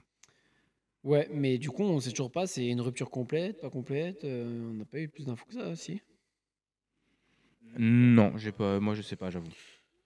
Ça dépend un peu de ça aussi, tu vois, parce que peut-être qu'il a roulé parce que c'était pas une déchirure complète, mais bon, à la fois, effectivement, pas de déchirure complète, c'est risquer la déchirure complète, donc. Ouais. Peut-être que maintenant elle est complète et qu'ils ont dit bon bah c'est bon, on arrête. Sinon j'ai noté aussi Max Voland qui fait un top 5 avec son frein à main. Donc non mais pas mal quand même. Ouais. C'est surtout que lui aussi les deux premières c'était compliqué. La première il a été obligé d'abandonner à Tampa. Ils avaient eu un problème sur la moto. La deuxième il avait eu un problème sur la moto en hit. Il s'était quand même qualifié pour la finale. Mais je me souviens pas de son résultat. Mais c'est sûr que c'était pas un top 5. Je me demande s'il n'y a pas eu de problème aussi en finale. Hein. Ah ouais. Ouais, il me Et il semble. l'avait pas fini du coup Parce que je crois à que ça faisait 2 fois de Détroit. suite, il disait qu'il ouais, qu'il y avait problème. Ok, possible. Je suis pas sûr de ce que je dis parce qu'effectivement, il y a aussi la qualif où il y a eu un problème. Je sais pas si le qualif plus finale, mais. Donc du Ouais. coup, Max Voland, un petit top 5, ben, c'est très bien. C'est cool à voir. Après sa chute et sa longue convalescence de l'année dernière, le fait que bon, il soit diminué au niveau de son pied et qu'il ait un frein arrière à la main droite, moi je Gauche. trouve que c'est... Ah oui, à la main gauche, pardon, du côté de l'embrayage. Ouais, c'est beau. Bravo Max. Ouais, c'est vrai. Je me verrais pas utiliser le frein arrière en plus de l'embrayage sur la main gauche. En SX. Ouais. Qui plus. C'est à peu près tout ce que j'ai noté pour les 250 à Daytona. T'as vu autre chose, toi?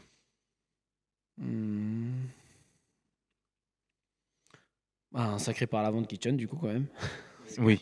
On a parlé directement Sacré de la par blessure, l'avant de mais Kitchen. il en a pris une méchante.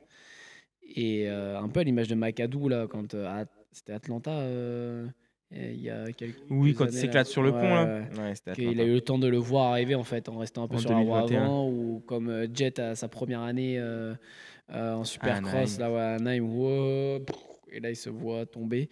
Là, ça a fait un peu la même, mais bon, avec une vitesse encore supplémentaire, quoi. C'est que là, il Ouais. arrivait. Puis il a pas trop roulé sur la roue avant quand même. Il l'a vu venir quand il était en l'air, mais il s'est vite écrasé quand même. Ouais, il y a eu quand même un petit temps, mais après tout Ouais. très rapide, mais il y a eu un petit temps où il a roulé comme ça. Mais c'est vrai que ça fait moins long que Jet où c'était direct. Ah, et bam, en plus, comme à ça, la quoi. télé, il filmait Mitch Payton au Oui. même moment. Et Ouais. c'est vraiment, ça brise le cœur. Ouais. Pour les deux. Ouais, donc gros volume pour Kitchen. Et On lui souhaite un prompt rétablissement. un prompt. Oui. Prompt. Bah, on ne prononce pas là le prompt. Un prompt rétablissement à Levi Kitchen et à tous les pilotes de l'infirmerie du SXUS. Tous les pilotes pro circuit, en fait. Oui, mais pas que. On a aussi un Jet, un Tomac, un Jordan Smith. Ouais. Il commence à faire un petit groupe là-bas. Ouais. Bon, on va parler un petit peu MXGP d'Argentine. Ouverture de la saison 2025. Ouais, tu vas me spoiler sur les résultats, du coup. Non, ça va. On n'est pas obligé de spoiler sur les résultats si t'es pas au courant et que tu veux regarder les Ouais, je vais te deuxièmes regarder les manches. deuxième manche, surtout que c'est intéressant quand j'ai vu les premières manches et qui a gagné en première manche. C'est pas faux.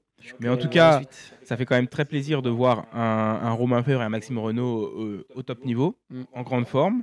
Et moi, j'aimerais revenir un petit peu sur ce que tu m'avais rapporté, une interview du team manager de HRC, J'y ai repensé aussi en qui regardant. disait que team, à part peut-être Renault, mais bon, Renault, il n'est pas constant, enfin, il se fait souvent mal, et qu'à part lui, il voyait personne battre Team Geyser. Tim Geyser, en tout cas, sur la manche qualif et les premières manches, il s'est fait laver les fesses Ouais, c'est ça. par les deux petits Tiens, Frenchies. moi je serais journaliste, j'y retournerai le voir. Vous m'avez communiqué Mais c'est il y a surtout quelques que jours, quelques semaines de l'ouverture que vous voyez personne à la place, enfin voilà, pour détrôner je comprends pas, Geyser. tu vois, ce team manager qui est même pas sur la moto et qui la ramène comme ça avant même la première épreuve. Alors que tu vois, McGrath, il disait toujours à la conférence de presse à la première course du SX, jamais il venait en disant qu'il allait battre tout le monde. Alors que pourtant, si tu regardes à la fin de l'année, il a battu tout le monde toute l'année, tu vois. Mais parce qu'il sait pas ce que les autres ont fait pendant l'hiver, comment ils se sont préparés, dans quel état Exactement. ils sont, et lui-même où il en est. Et du coup, enfin, il est toujours un petit peu des pincettes et à être correct et respectueux envers ta compétition. Et puis surtout que c'est tellement plus valorisant pour Tim Geyser de dire il a gagné face à des pilotes qui sont vraiment bons et qui sont difficiles à battre que de dire ouais, bah, de toute façon, il n'y a personne qui a son niveau. Mm. Non, clairement, surtout quand il a pas gagné, quoi. Enfin, juste, ouais, tu vois, j'ai l'impression qu'il arrive avec un melon comme s'il avait dominé l'année dernière, tu vois, et que du coup, il allait se permettre de, cette année, pareil, arriver et dire, ben, on va refaire la même, tout ça, que bah, il a perdu l'année dernière quand même, tu vois. Donc, même si la personne qui a gagné face à lui n'est plus là, bah, tu prends pas ce rôle-là, en fait. Prends-le une fois que tu l'as fait, une fois que tu as battu tout le monde, tu peux prendre ce rôle de ouais, t'es celui qu'on attend, t'es le premier, t'es le meilleur, t'es le meilleur du monde Mhm. quand tu l'as fait.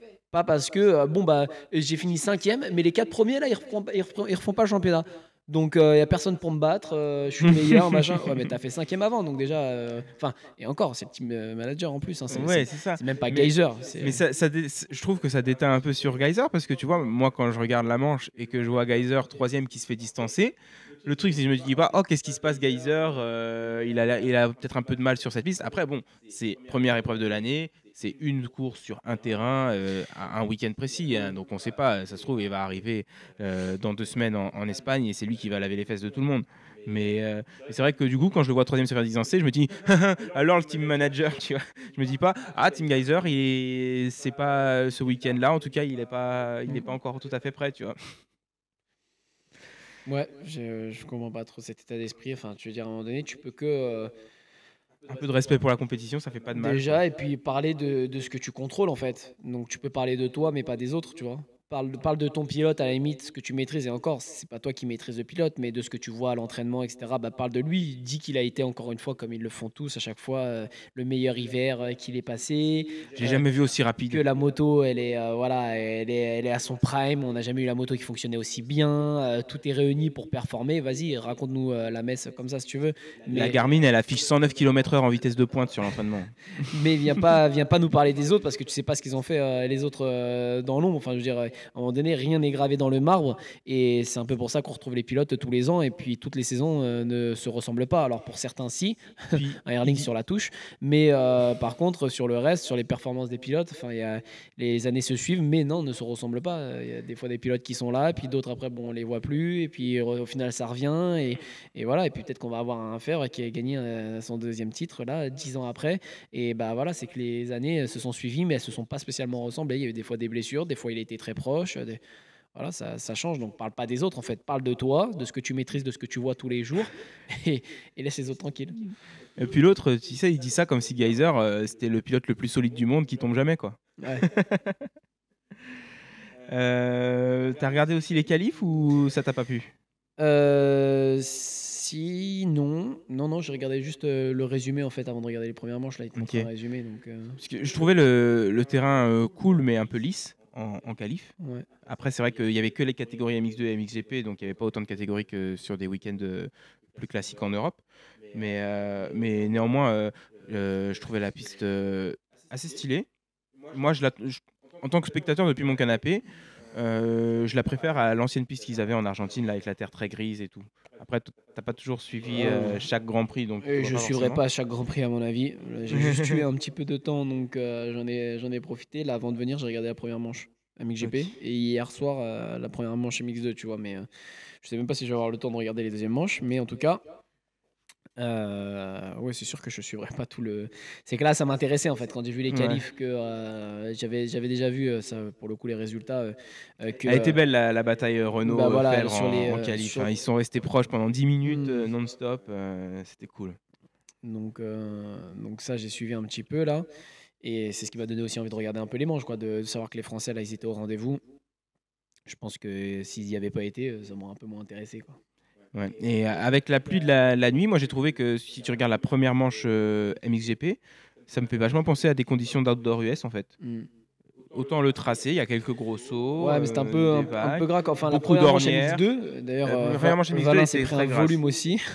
et a cassé la moto. Ah, c'est pour ça. Parce Ouais, je que crois. j'ai pas compris justement. Enfin, je l'ai vu dégringoler, puis après redégringoler. À un moment donné, il est reparti dans le top 10 quand même, 8e, je crois, un truc comme ça. Mhm. Et au final, après, il est repassé 17. Il est remonté un peu, puis après 20. Et je sais pas à quelle place il a terminé précisément, mais ouais, au départ, 2 derrière du Wolf là, et il a pris un bon volume. Alors moi je vais te dire les trucs que j'ai bien aimé de ce premier Grand Prix. Donc bon, Renault et Fèvre qui sont en grande forme. J'ai bien aimé le terrain comme je viens de le dire. J'ai bien aimé le nouveau classement à la télé que tu as la petite colonne sur la gauche où tu vois le top 15 tout le temps et ensuite tu vois les 5 suivants, ça défile pour aller jusqu'au dernier.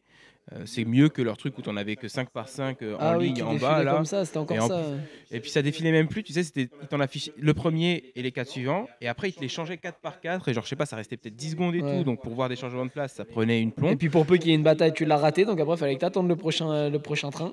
Mais oui, des fois, tu sais, quand je regardais les courses comme ça et que, par exemple, Fèvre a pris un mauvais départ et je veux savoir où il en est, et je regarde que la ligne du bas pendant 3 minutes et je rate un tour et demi de course parce que je veux juste savoir où est-ce qu'il en est, Fèvre. Donc c'était assez casse-pied. Ouais. Le seul truc que j'aimerais bien voir, c'est qu'à la limite, quand les pilotes ils passent la ligne d'arrivée, qu'on ait une mise à jour de l'écart entre les pilotes à chaque tour, parce qu'ils le mettent que de temps en temps quand eux ils ont envie de te donner l'info. Mais c'est vrai que après j'imagine que ceux qui regardent en direct avec le live timing, ils ont pas ce problème-là, mais moi qui regardais en replay, c'est vrai que juste voir à chaque tour à peu près comment évolue l'écart entre les pilotes, j'aimerais bien voir ça. Mais néanmoins, je trouve que ce nouveau classement en colonne qui prend pas beaucoup de place, tu as juste les 3 premières lettres du nom et la première lettre du prénom, ça suffit pour savoir qui est qui. Il y a les numéros aussi, de toute façon. Donc, ça, vraiment très très bien. Et j'ai beaucoup aimé le fait qu'on avait 35 pilotes derrière la grille en MXGP, quoi. Mm, C'est quand même plus sympa que quand ils sont 17. c'est sûr. Donc voilà. Et après, alors, ouais, je suis désolé, je vais te spoiler très vite fait, mais Ducati fait quand même les 2 all-shots en MXGP. Et je te spoil un tout petit peu plus, c'est que c'est Guadagnini qui fait le all-shot en deuxième manche. Donc parce qu'on pourrait se dire en première manche, Sewer, il fait le all-shot sur la Ducati, mais en même temps, il est connu pour prendre des bons départs déjà avec ses motos d'avant. Mm. Guadagnini, il me semble pas qu'il soit connu pour prendre des bons départs particulièrement, pas non plus pour être une quiche, mais moi je me dis pas, ah Guadagnini c'est un mec qui prend des bons départs. Après, je le connais pas si bien que ça non plus, il a passé ses dernières saisons pas mal blessé. Et là, sur la Ducat, all-shot en deuxième manche, donc ça c'est une bonne pub pour Ducati quand même. On sait qu'il y a beaucoup de gens qui donnent qui prêtent beaucoup d'attention au départ pour avoir un indice sur la puissance d'une moto. Mm. Donc Ducati, c'est sûr que ça va leur faire une bonne pub. Et par contre, là, c'est le moment où je vais râler avec MGT, parce qu'on a quand même un designer de déco avec nous. Mais les plaques arrière de la Ducati, il n'y a même plus les numéros. Ah ouais. Et là, en fait, moi, MXGP, là, c'est le moment où il faut arrêter. Parce qu'on a un geyser où il y a des numéros blancs sur des fonds blancs. On a une Ducati où il n'y a même pas de numéro sur les plaques arrière. Pas du tout. Pas C'est du le tout. logo Monster là qu'il y a dessus. Non, c'est tout plein de petits sponsors. T'arrives même pas à les lire à la télé. Et enfin, faut quand même que tu sois spectateur sur place ou téléspectateur. La plupart du temps, tu vois les motos quand même de. Enfin, téléspectateur, allez, peut-être la moitié du temps, tu les vois de côté les motos. Mm. La plaque avant, il y a de la terre dessus au bout de 3 tours quand le mec il est dans le pack. Et quand tu es sur place, la plupart du temps, tu vois la moto de côté. Donc c'est bien quand même de pouvoir lire le numéro pour savoir si c'est Fèvre ou Jonas, si c'est Sewer ou Guadagnini dans le cadre des Ducati. Et ouais, enfin, un truc lisible, quoi. Je veux dire, je sais qu'on a des transpondeurs et qu'on n'a plus des mecs qui regardent quel numéro passe et qui notent sur une feuille pour les classements. Mais un minimum, enfin, je pense que les numéros ont encore une place quand même sur les motos. Et ce serait bien qu'ils soient juste un peu lisibles à l'arrière, quoi. Bah ouais, carrément. Puis je trouve que aussi c'est un peu traditionnellement parlant, tu vois, Je suis d'accord, hein. que ça me manquerait, quoi. Outre le fait, justement, simplicité pour lire le numéro, reconnaître qui c'est, tu vois, sur la piste ou quoi. Je trouve que juste pour ouais, la tradition de garder les numéros sur les plaques arrière, Ça me dérange un peu. Ouais, j'ai même pas remarqué qu'il y avait plus sur le côté. Mais comme je sais justement qu'en GP, ils ont moins de. Enfin, ils font parfois justement des couleurs différentes et tout. Ils se basent que sur Déjà, ça me froissait quand ils ont commencé à faire des couleurs différentes à l'arrière par rapport à l'avant. Hmm. Moi, personnellement, ça m'a froissé. Alors, peut-être que je suis psychorigide, je sais pas. Mais... Moi, ça va, tu vois. Je trouve que, ouais, quand ils te font justement l'avant d'une couleur et qu'après ça va vers le noir, si le fond de plaque arrière il est noir, mais qu'on garde la plaque avant d'une couleur, ça va, tu vois. Mais parce que pendant un moment, il y avait que la plaque avant qui était rouge aussi. Ouais. Mais encore maintenant, en fait, s'ils veulent, ils peuvent mettre que la plaque avant Ouais. de rouge, je pense. Ouais. C'est un peu au cas par cas. Donc tu vois, ça me choquait pas spécialement. Je me basais plus voilà, sur la plaque avant pour reconnaître. Enfin, c'est vrai que tu reconnaissais avec le fond de plaque aussi 450 ou 250 avec le code couleur. Donc après, voilà, si tu gardes que la plaque avant, tu sais que c'est à la plaque avant que tu te fies pour savoir si c'est 250, 450 en fonction du fond de plaque, le leader du championnat, etc. Voilà. Mais c'est vrai que qu'il n'y ait pas du tout le numéro derrière et tout, ouais, moi ça me manquerait, tu vois, je le ferais pas sur ma moto, quoi. Ouais, moi, non, j'avoue que. Enfin, et puis à l'époque où les Suzuki, tu avais la plaque avant où c'était noir sur blanc, puis sur la plaque arrière, c'était gris sur jaune. Ouais, enfin, tu vois, mettons un peu des règles, ça évitera les fautes de goût, quoi. Grave, mettons des standards. Et du coup, Ducati, t'es un petit peu. T'as hâte de voir le 222 faire quelques outdoors dessus ou pas? Il va faire quelques outdoors, Keroli. C'est pas encore officiel, mais c'est pressenti. Disons que Ducati veut faire quelques outdoors, et ça va pas être avec Sewer et Guadagnini. Ouais, non, moi Donc, pas ce plus que serait ça. sûrement- Enfin, Keroli, c'est terminé, quoi. Donc, ouais, c'est Ah, mais bien. pour le fun. Bon, voilà, pour les fans qui sont fans de. Bah, après, moi, j'ai jamais spécialement été un fan de Keroli. Non, mais tu pour vois. le fun. Ah, ouais, bah. Ça fait plaisir quand même. Ah bah, Genre, oui, lui, il va se il faire va pas plaisir, se battre oui, pour la c'est lui course, qui va il va faire. pas se battre pour la victoire, Bah, mais lui, il va se faire plaisir, donc j'imagine qu'il doit être content. Mais moi, personnellement, qu'il soit derrière la grille ou pas, ça va pas me changer grand-chose.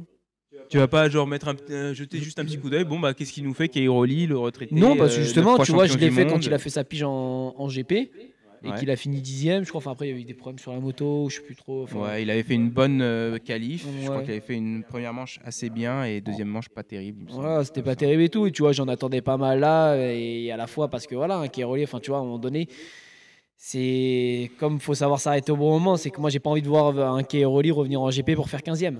C'est que tu vois, non, Keroli, voilà, t'as un certain palmarès et que revenir de la retraite pour faire une pige, sauf si tu reviens comme un Dungey et que tu viens et que le Dungey, voilà, il a fait des perfs quand même, tu vois. Tu fais bien d'en parler, je voulais qu'on en discute. Parce que j'ai revu quelques courses de cette année-là où Dungey revient. Et tu sais, on parlait la dernière fois de est-ce que les top pilotes en fin de carrière perdent de niveau et le niveau au top reste un peu le même, ou est-ce que le niveau au top continue tout le temps d'augmenter? Et en fait, bah, on a un élément de réponse, je trouve, avec Dungey qui revient 5 ans après avoir arrêté la compétition. Parce que je ne sais pas ce que toi tu en penses, mais à mon avis, Dungey en 2022 n'est pas aussi bon que Dungey en 2016, quand je Non, je pense pas. crois que c'est lui qui gagne le titre en 2016. Non, 2016, c'est Roxen sur la Suzuki. Il a atomisé tout le monde.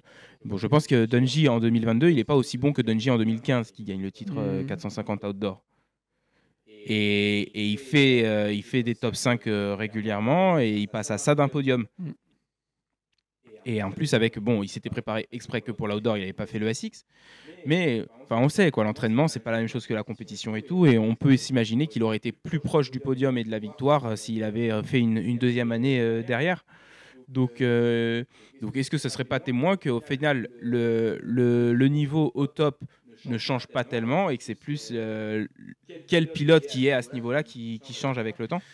Moi, je pensais quand même, il y a quand même un peu des deux, tu vois, parce que je me dis, mais on en revient à un discours qu'on avait déjà eu. Avec la machine, tellement la moto et tout Ouais, aussi, et puis c'est tellement difficile du coup de comparer des années, mais tu vois, tu mets un Jet 2023 face à Dungey 2022, du coup, c'est qu'il est revenu. Ouais. Ouais, c'est quand même si récent par rapport à Jet qui fait son grand chelem. Ouais, c'est juste 2 ans avant. Ouais. Bah, même pas, 2022, 2023. Ah oui, pardon. Donc, C'est vrai. C'est juste l'année d'avant. ouais, donc c'est ouf. Et à la fois, bah, tu te dis, ouais, tu le mets face à un Dungey à ce moment-là.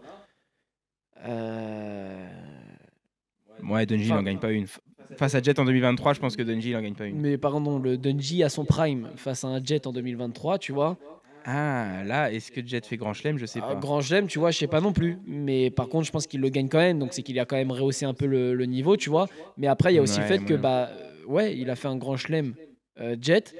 Mais tu vois, l'année suivante, blessure, machin, il refera probablement pas un grand chelem. Bah, c'est peut-être Jet qui, au final, est aussi un cran en dessous. Mais ça, tu peux pas le savoir si Ouais. c'est Jet qui est un cran en dessous, Je si c'est pense que, Sexton, je pense que les Jet autres. 2024 est un peu moins bon que Jet 2023 en outdoor. Voilà.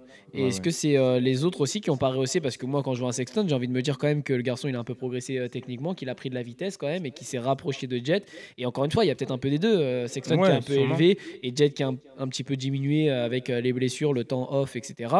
Euh, Et surtout que le Sexton de la première épreuve de l'Outdoor 2023, euh, il est peut-être meilleur ou aussi bon que le Sexton de 2024, mais après, il tape la tête aux essais. Mais je crois que c'est aux essais de la première, d'ailleurs. Il l'a fait même pas la première au final, Sexton. Donc tu vois, le Sexton, en arrivant au terrain, il est peut-être meilleur que le Sexton qu'on a en 2024. Mais, mais sauf que le Sexton qu'on a eu après, pendant le championnat, c'est un Sexton qui revenait d'une commotion et qui, je pense, n'était pas aussi bon, ouais, que le meilleur Sexton de sa carrière, quoi. Pour ça, donc c'est assez difficile, ouais, de savoir. Après, quoi qu'il arrive, c'est qu'il n'y a pas des gaps énormes entre 3 années de course, quoi. Donc même à l'époque d'Unji, à l'époque avant Stewart, etc. Même si le niveau a un peu, s'est un peu élevé, je suis pas persuadé qu'il se soit élevé à des secondes de gagner, tu vois, et Mais qu'aujourd'hui Jet mettrait la piquette au prime de Stewart. ouais, c'est ce que j'allais te dire. Si on prend un simulateur ultra performant et que dans le simulateur, on met Carmichael 2003, Stewart 2008 et Jet Lawrence 2023. Ouais. Est-ce que là, il y a une saison parfaite, parce que c'est la saison parfaite pour les trois à leur époque respective. Est-ce que là, il y a saison parfaite et qui gagne le titre? Ouais, c'est ça, c'est que là, c'est que spéculer. Et, ouais, je me prononcerai même pas, quoi. Moi, je crois que je mets quand même le billet sur Carmichael, tu vois. Ouais. Parce qu'on sait que bah, s'il y a Carmichael, Stewart, il pousse plus et il va sûrement se mettre par terre. Et, euh, et ouais, je pense. Je sais pas si Jet 2023 il bat Carmichael en 2003. Je sais pas, en plus, Bon, moi, c'est des après, si saisons tu que, lui moi, donnes c'est sa des saisons moto que de j'ai pas vues. 2003, oui, mais. C'est des saisons que j'ai pas vues en plus, moi, donc je sais pas, je peux que me baser sur celle de Sexton, de Jet, pardon, mais en 2023, mais ouais, je sais Ouais, pas. moi non plus, je les ai pas vus, mais Je sais pas. c'est Steve Matthes qui était mécanicien pour Tim Ferry à l'époque. Et Tim Ferry qui a fini souvent second, a priori, derrière Carmichael en 2003. Il disait que être mécanicien dans la pit lane en 2003, c'était voir un avion de chasse passer. Il t'attend 10, 20, 30 secondes, 1 minute. Et puis là, t'as tout le pack qui arrive. Ouais. Écoute, c'est bon, j'ai râlé sur la déco des Ducati. J'ai dit que j'étais content du terrain du MXGP. On a parlé de Daytona. Je crois qu'on a tous les éléments de cet épisode 29, hein. Mm. Tu voulais rajouter quelque chose? Non, je crois que j'ai tout dit.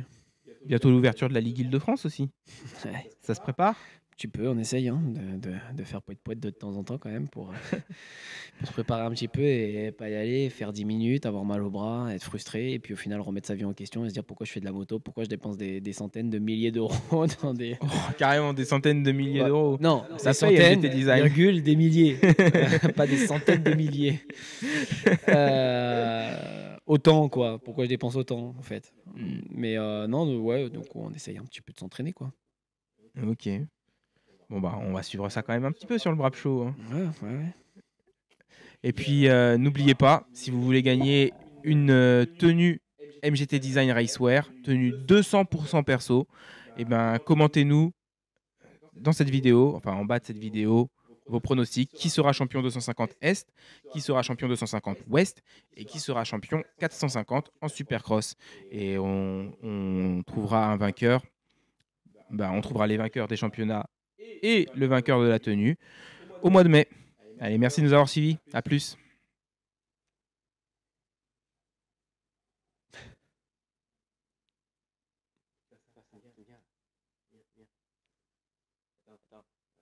Dis-moi, je fais 1 et toi tu fais 9. Dans quel sens? Parce que là c'est dans le mien, il faut que ce soit comme ça pour... Ouais, c'est bon, laisse tomber, moi je pensais que t'allais.